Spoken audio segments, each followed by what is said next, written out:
to start by saying that I'm a little more nervous than I would usually be when speaking in public about my research, because today I'm not talking about my research.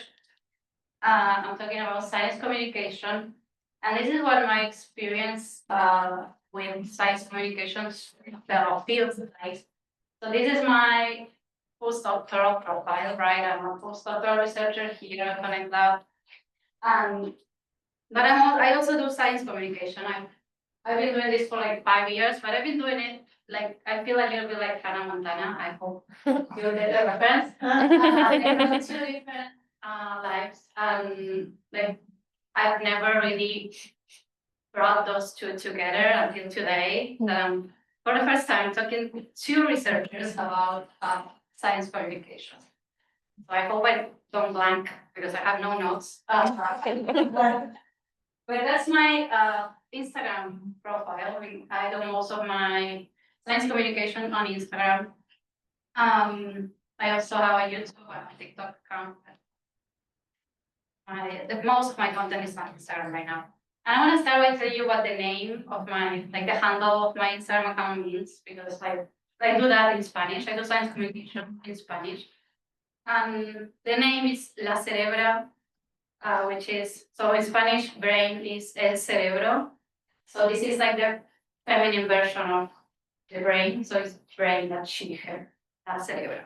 It's a word it doesn't exist. It's just made up word. So first I want to tell you how and why I started doing science communication. This is my first ever post. It was November 30, 2020. My hair was a lot shorter than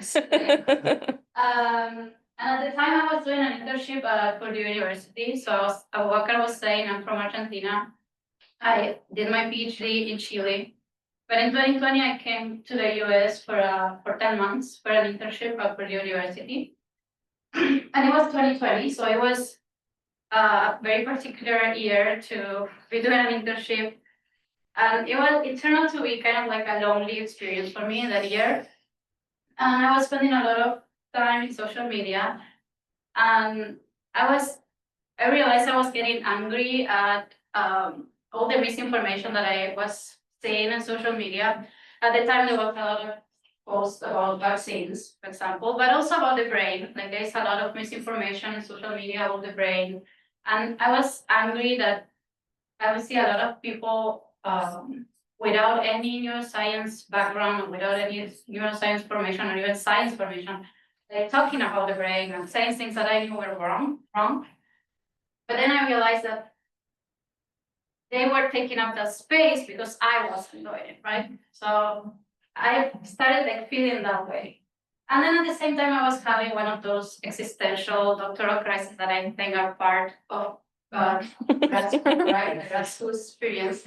So I was not happy with my research. I got stuck in the details of the methodological problems that I was trying to fix. And I started to feel like I didn't like neuroscience anymore. Like I was too stuck on my project, and I was like, I don't even know if I like the brain. I don't care about the brain anymore. I just want this thesis to be over. So I decided that my solution was to start sharing scientific knowledge. First, because I wanted to find misinformation in social media. And then because I thought that it would bring me back to looking at the big picture of neuroscience, like get off my project a little bit and looking at things from a different perspective. And I was hoping I would like fall in love again with neuroscience. So those were my 2 reasons, right? Fighting misinformation, looking at the big picture. And in order to do that, I started to share scientific knowledge in Instagram. And this is what the early post on my account looked like if you scroll all the way down. So that was the photo that I just showed you, was the first post ever. And this is how I started. This is all in Spanish, but what I was sharing was only factual scientific information, right? Like this is a post about the percentage of the brain, what percentage of the brain do we use, post about the effects of coffee, or like what do we see when we look at an fMRI image. So I was sharing only factual scientific information. But then this is my feed But 2 years later, this is 2022. And see my hair changing time. And here I started sharing a lot more about myself, right? Like not only started to show my face and I went from post to video more, but I also started sharing like this post is about the imposter syndrome. And this one, for example, is whether I was going to leave Chile at the time. That was 2022. I had just defended my dissertation and I had an offer to come for a postdoc to Canada. And at the time, I decided to turn it down because I was like too happy with my life in Chile at the time. So I was also sharing like that process of like deciding whether I wanted to leave or not. But I started to share a lot more about myself. But to be honest, I was, and I'm still not really sure about what's the right point of sharing personal information and like where to stop, right? Like the border is hard to define. And I didn't really have like a reason or like I really never thought of it. Like, okay, why am I doing it? What do I wanna share and what and why? And what things should I keep to myself and why? So recently I read this book. It's here if anyone here wants to see it later. This book it's called Strategic Science Communication. Written by John Wesley and Anthony Ludo. John Wesley is from MSU, so not too far from here. And they talk about how to make your message effective, but they talk that the idea of effectiveness only makes sense if you have goals, right? But I think it's interesting that they talk about three different concepts. The goals, which are long-term, objectives, which is where they put the focus of this book, which are short-term, and then tactics. So I want to explain like what each of these three are. This has helped me rethink about my communication. So I'm also going to show you some examples of things that I've done and how I think they fit here. But I'm still on that. Like I think that now I have more tools to think about my content starting from now on. So tactics. This is the last one of the three things, right? Tactics is what we've heard about the most when we talk about science communication. When you go to a talk about science communication, what we usually hear is that you have to tell a story, you have to have a hook to get the people's attention. Don't use jargon, use simple language, or you can see the tone, like you can like be more humorous or like using different fonts and colors. Like this is all the things that we hear about the most when we hear someone talking about how to do science communication, right? This is usually where the focus is put on. So what are then goals and what are then objectives? So I told you my story and I said that my goal was to share knowledge, that was my objective, to ultimately fight misinformation and look at the big picture. So those will be my longer term goals, right? So if I think of objectives and goals in terms of posting on my Instagram account, an objective will be something that I do on each one of my posts, and the goal will be what I intend in the long term with my account. So now, along this talk, I'm gonna show you different objectives, and I want you to always think of those in these terms. Like this is something that you could post. I mean, it can be something, it doesn't have to be a post in Instagram, right? I'm thinking in that way because that's where I live it. But it could be a post on LinkedIn, it could be a blog that you're writing, and it could be just one article of that blog, or whatever way, or it could be a talk somewhere, whatever things that you want to do as communication. So my objective was to share knowledge, right? I gotta say that it's hard to keep up with the objective of sharing knowledge because when you do that, like each of these posts, I was doing research behind, right? I was reading the literature, I was citing the people, I was learning what were the exact effects of coffee in the brain, because that's not my research. So doing only the work of sharing knowledge is very hard to do, and it takes a lot of time and resources from yourself. So I think that's maybe one of the reasons that I turned later into sharing more about my life as well. But I think the objective of sharing knowledge, like I'm not the only one thinking about sharing knowledge. And in this book, they mentioned a survey that they did in 2016 to 10,000 scientists. And they asked them to rate the importance of different science communication objectives. Objectives that we're gonna see around the top. But the one that got the highest score was actually helping to inform people about scientific. Okay, so we are all doing it because we think it's important to share knowledge. The problem is that they say that available research does not support the claim that increasing scientific literacy will lead to greater support for science. So this is like the point when I went back to thinking, okay, the goal, is it my goal to get more support for science? My goal was to find misinformation, right? But if I want to find misinformation, I need people to support science. I need people to support or believe in evidence-based information. And I also want people to believe me and take into consideration what I share. Because otherwise I'm doing a lot of work just to share information, and then on the other side, maybe no one's changing anything. And also there is something that they mentioned in the book, that we tend to ignore information that conflicts with our identity or the identity of our group. So belonging in our groups is usually more important than whatever a scientific consensus is saying, right? So for example, the example, like if I'm part of a group that doesn't believe in climate change, and then I hear something about very convincing about climate change, and I start believing in climate change, that is going to lead to a painful rejection from my group. So instead of me believing what I saw and trusting the scientists that say whatever they said, I'm going to find ways to still fit in my group and to reject the information that I heard. So if our goal is to change behavior in some way, we'll need to do something else. Right? We need to do more than just sharing the knowledge. And when I say change behaviors, like change behavior can sound like a little manipulative maybe, but this is what I mean when I change behaviors. And I think that we, or most of us, will agree that these are goals that we want to pursue with our science communication, right? We want to get funding, we want young people to choose science careers, we want to diversify STEM, to obtain more funding, to ensure that people and policymakers use science, that culture values science. So these are all things that can be thought of like changing behaviors, right? This is what we mean by that. And this is a table with different ratings that scientists gave to these different goals. They all rate very well. Right? The scale is 1 to 7, they are all 6 or 5.7, 0.5.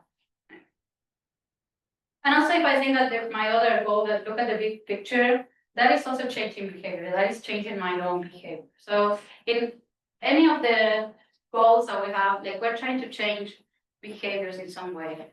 And some of these behaviors are what can be thought of trusting behaviors. So we are asking people to be vulnerable to science, and that's a lot, because if you don't do science and you go, I'll tell you to go get a vaccine and you don't know how vaccine works, you really have to trust and be vulnerable to science to engage in those behaviors. And these are other examples, like eating genetically engineered food if you don't know what it is, or accepting that your tax dollars will go to fund science fairs. So these are things that we want people to do. And these are goals that we can pursue with our science communication. So again, goal is in the long term, right? This is like why we should be doing it in the long term, all of us together to get to these goals.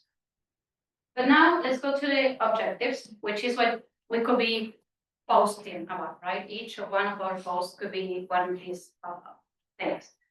And in the book, they talk about 2 different types of objectives. One is trustworthiness related beliefs, and the other one is social science theories about behavioral change. And what I'm going to show you next, for the rest of the talk, is nothing like too impressive or too surprising. It's nothing like it's going to be all crazy, but it's things that we usually don't think about when we think about doing science communication, right? These are all very obvious things, but when we think about science communication, we only think about sharing knowledge. So I know that for me, this was the first time that I thought of some of these as real objectives of science communication. So I hope that the same will be true for you. So if we're going to talk about trust, first I'm going to start with the trustworthy related beliefs.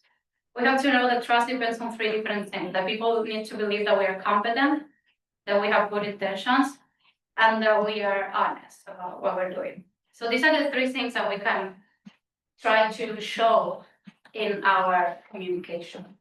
So for example, this is an easy one for us because showing competence is something that we are used to doing. So we know we usually talk about our background, academic or professional background. That's the first thing that we say when we introduce ourselves here in the academic work. We can talk about our awards, our skills, and we can talk about our research, like what are we doing, what are the methods, the hypotheses, the design. So these are all things that we could share in our social media or whatever you want to do science communication.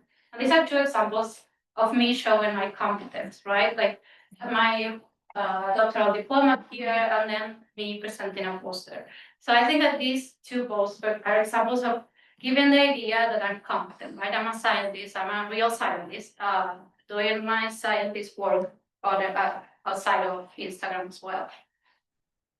And one thing that I want to share here is that sometimes we can do both at the same time. We can share knowledge and show competence, and those go together very well. And this is something that I found funny, so I wanted to share. This is I don't even know how to read it, but it's something of erudite vernacular, utilized irrespective of necessity. Problems with using long words needed. I don't know how to pronounce it as well, but needless. So what they did in this study, I mean, the title is obviously funny on purpose, but they manipulated the complexity of different texts and asked people to rate how intelligent the authors of the text seem to be. And what they found is a negative relationship between complexity and the intelligence that was being judged. So the simpler, the better. And that is what we intend to do when we also reduce jargon in our science communications. So what's important is to keep the fluency and to make things easy to process. Like we don't want to sound like this title, right? But this is where we are coming from, and this is a meme that I found recently in social media. I could relate. It says, "My PI commented this on a manuscript I'm writing, and I think it really captures the grad school experience." I said, "Pardon? What if you're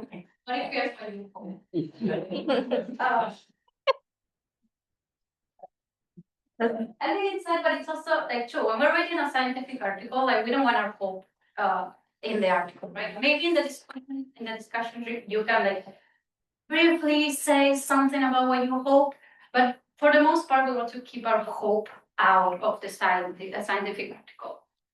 But this, if we do the same thing, if we transfer this to social media, we may be perceived as competent but cold.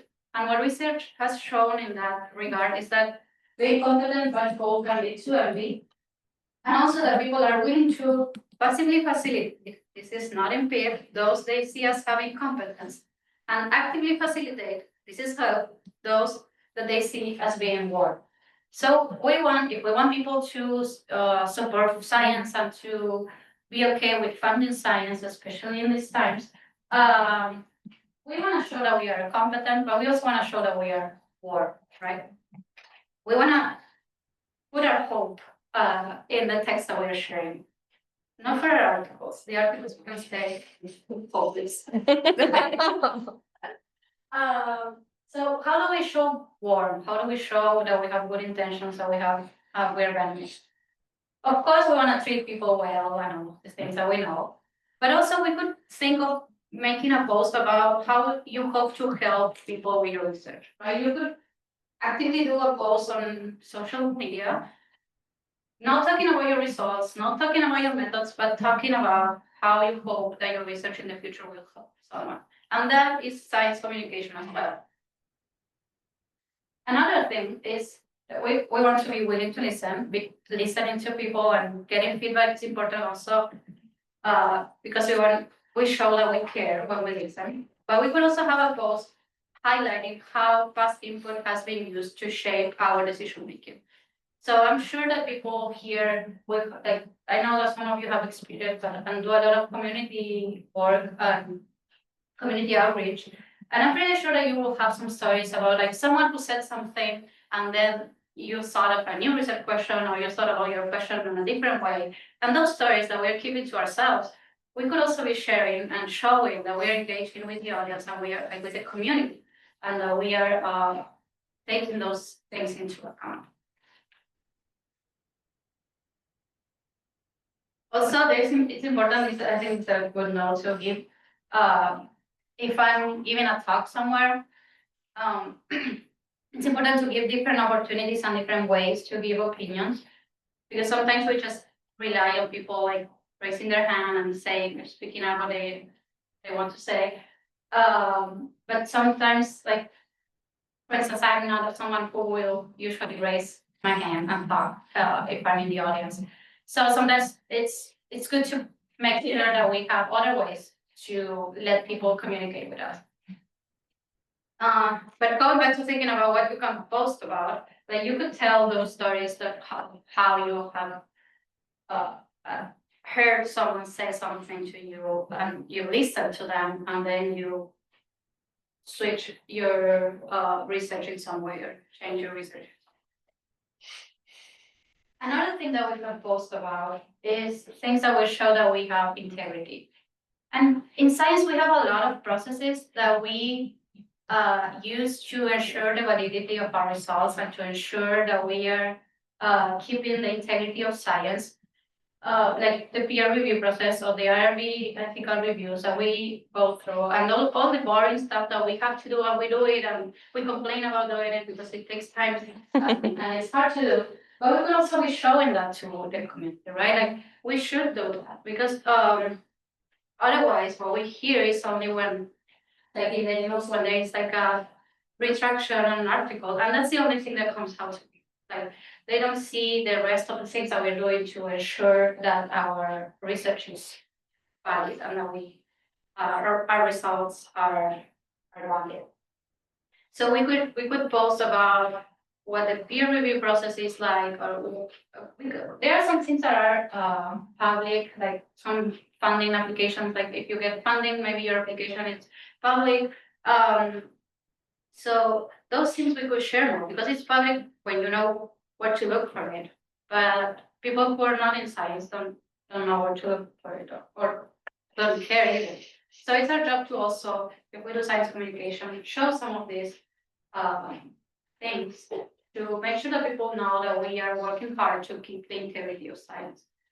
And this is an example of something I did in the past, but this is a video, so these are two screenshots from a video. And I was sharing one of those news of like the FDA declined to approve treatment for PTSD. And it was like I saw a lot of news about this because it was MDMA, so it was very popular. And I told the news, but I don't think that I did a good job in this case highlighting the integrity aspect of science. Like I just told, like, yes, these three were retracted, but when I could have just highlighted actually that it's good that science has that intention to retract something when we are not sure about this, right? So from now on, if I want to talk about something like this, I want to be making an effort to show the integrity that remains and the other processes that ensure integrity behind this.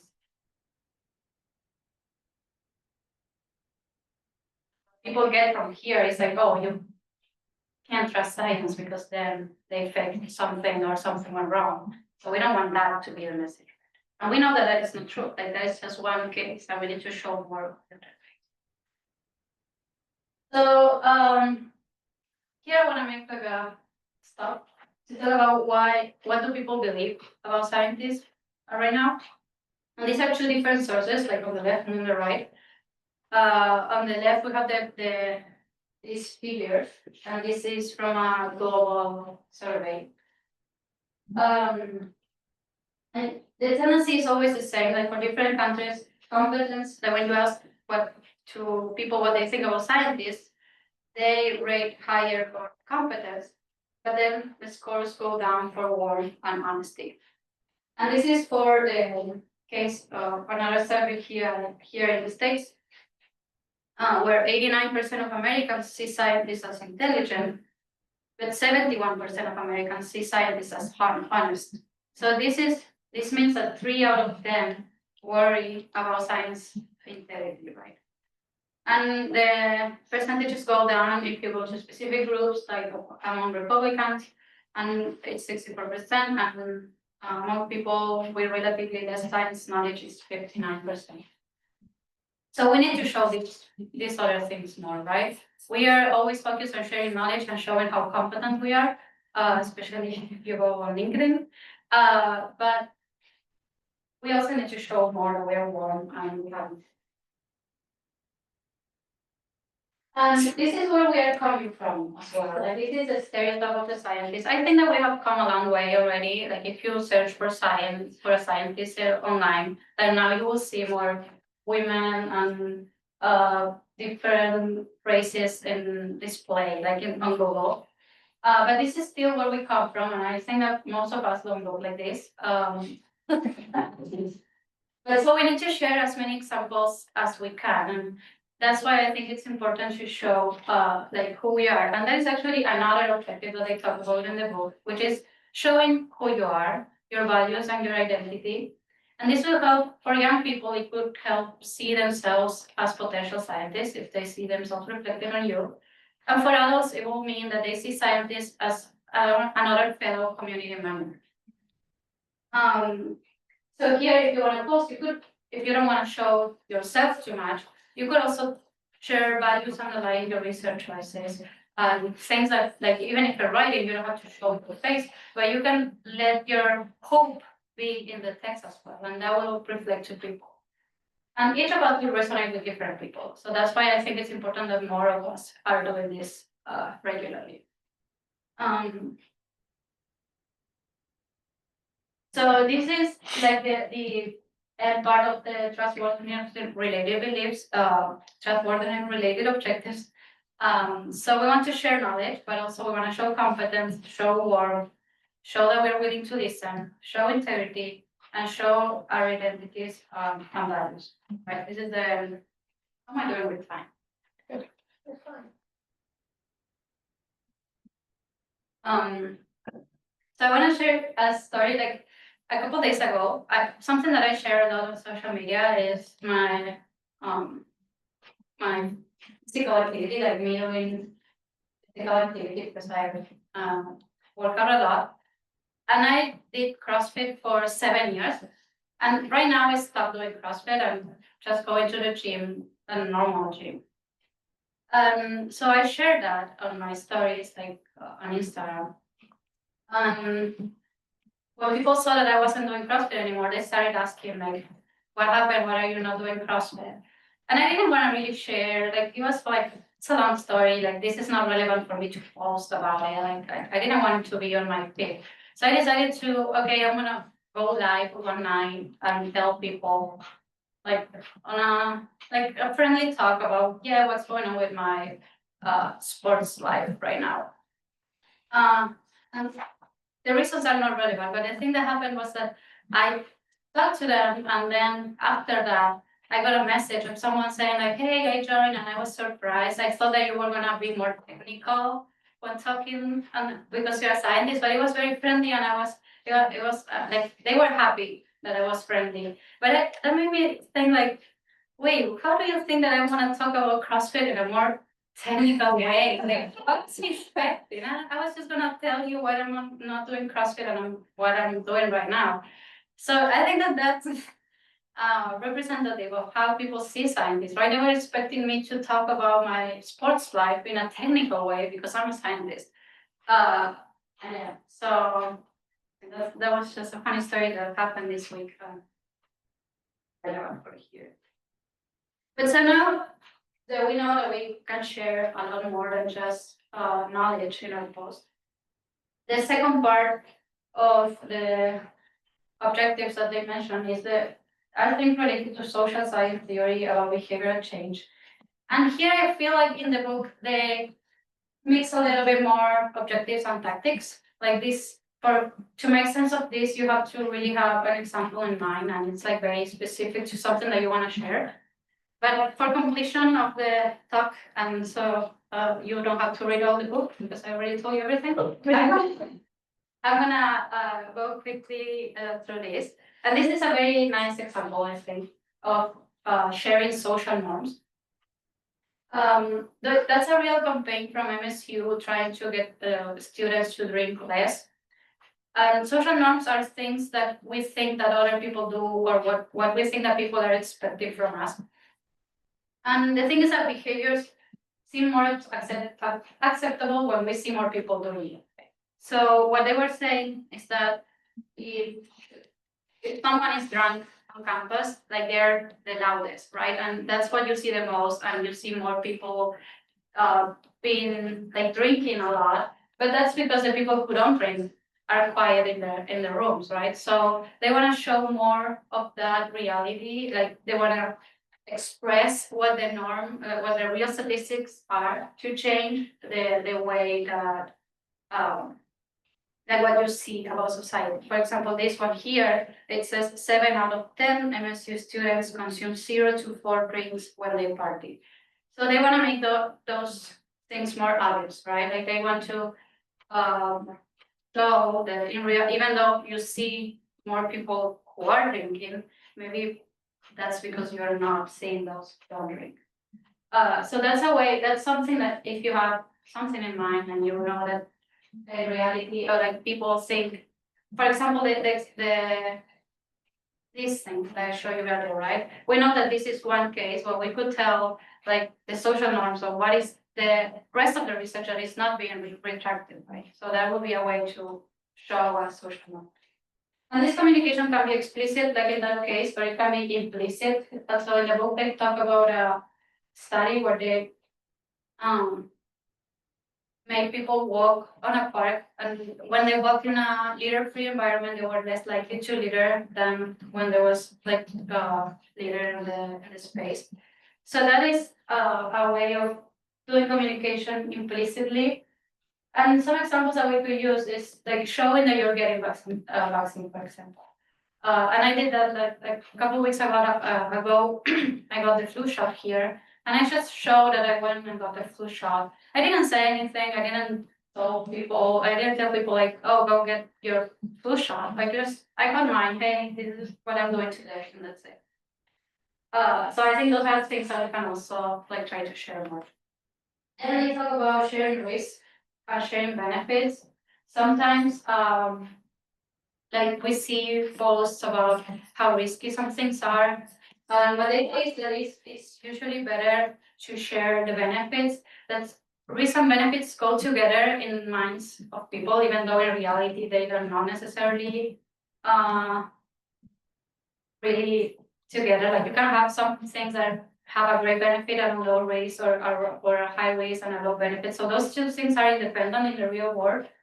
But in our minds, they tend to go together. So if we see something as very risky, then we tend to downplay the benefits. But if we see something that are very beneficial, we tend to downplay the risk. So what they say is that if we want to make a change in behavior, it's better to focus on the benefits of a thing. But this is when I say like this, for this to make sense, we really have to have like examples in mind, right? But I wanted to keep it here as well. Then another thing is framing things differently. So different frames are different ways in which something can be thought of. For example, we can talk about climate change as a health issue or as an environmental issue. So having different focus for different things can have an impact on different people. And also the use of different words. Like there is a study where they show that whether to use, if you use climate change or global warming, you get a different reaction from people. And so Republicans were less likely to endorse that the phenomenon is real when it was referred to as global warming rather than climate change. So saying climate change be better in that case. So when we do science communication, we will want to also think about our content in different ways. We can frame things in different ways. Another example that I give is whether you say something is 99% fat free, but it's 1% fat. So those things we can think like the glass full, half full or half empty, and how we frame things can have different impacts on people. But again, this will depend a lot on what you're trying to say. Then another one is how we use emotions. For some time there was like a trend of trying to be scary in your post, and I think that was related also to having a good hook, like getting people to actually pay attention to what you're saying. What I say is that if you just show, this is kind of like just showing the risk of something, right? It's just showing the bad part, the bad side.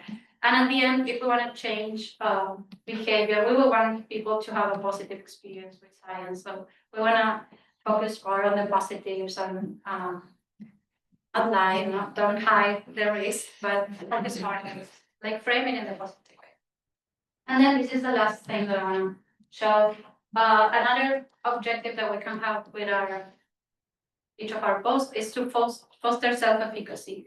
And what they say is that people won't just do a behavior because it's beneficial. We also have to show them that they can do it and how they can do it. And in this case, if we see some other people, especially if we relate to those people and we see that they are doing it, that's when we say, okay, if she's doing it, I can do it, right? Like we want to generate that feeling. And that's what we can do is show the process more, right? We are sometimes doing things and we only show the result.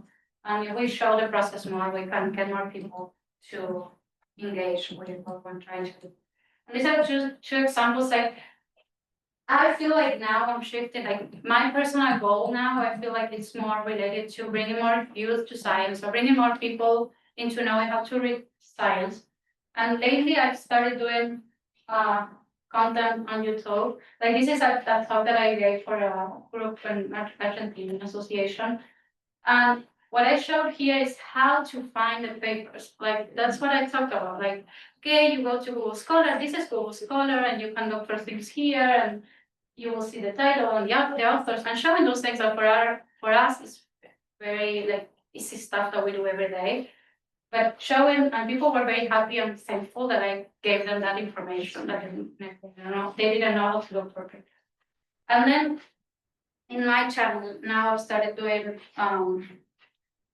videos like going through a paper myself, like showing, okay, this is the paper, this is what it says. Like I have read that paper because of some other reason, and I just share like, okay, this is what they are saying, this is what they say in the introduction, this is what I did in the method, these are the results, and I go through the figures and show the figures. Something that we do very easily, but like people were very simple. Like this have 700 reproductions, so I was surprised. I only have 186 subscribers on YouTube. So yeah, I have 7 times more people watching the video than people post. So that to me reflects that there is a need. And for me, it's a bit more challenging because I'm doing that in Spanish while the paper is in English. So it's I have the problem of how to translate or read, or what to read and what to translate. But if you do it in English, it's much easier to do. So that's, I think, something that is showing people like you can read the paper, you can find the article yourself, you can do the same thing that I'm doing. And I feel like because of this that I'm trying to do now, like my goal is more to bring people to science and bring young people to science. Like I feel more comfortable with that than with, I don't know, ensuring that policymakers use science experts. That's my personal goal, I think. So, I hope that now you think that science communications is not only about sharing results of research, and there is a lot more to be shared. So again, I'm going to share where the idea of the research came from, who we're trying to help with the research, how did we get our funding, what was the process, how did we apply to get funding, what are the ethics committees that were involved, openly disclose our methods, the problems that we found in our analysis that we can tell, negative experience, right? Oh, I had this problem and then I had to change something to make it work. Then we can talk about our context and background, for example, like how to apply to grad school and show like step by step and things that some other people can also do.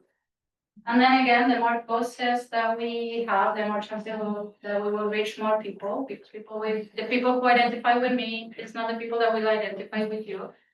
And then how personal it gets, it's up to you. Like you can choose how much of your personal life you want to share or not. I'm still not sure what's the right point there. I felt like it's helped me engage more with people. Like people feel this parasocial relationship as well. Like, but that is not necessary, right? So you can share a lot more without even sharing your face. Right? So that's what I want to convince you about, maybe. And that's the end of the talk. But I wanted to leave you with this summary. So we have goals, objectives, and tactics. And every time that from now on, if I want to post something, I want to think, okay, what is the objective of what I'm posting, right? Like on this specific post, what am I trying to show about science? So I thought that it was like, if you want to take a screenshot or a picture, like you can have this as also a summary.